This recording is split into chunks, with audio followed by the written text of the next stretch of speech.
correct?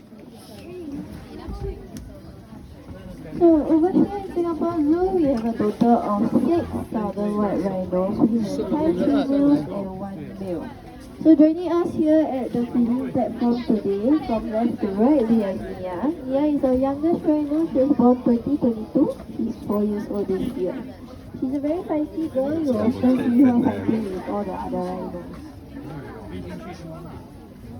On the right, we have Maha, and standing next to her, we have Talia, both also born here in Singapore Zoo. Maha is older, she was born 2018, so she is 8 years old, and then Talia was born 2019, so she's 7 years old.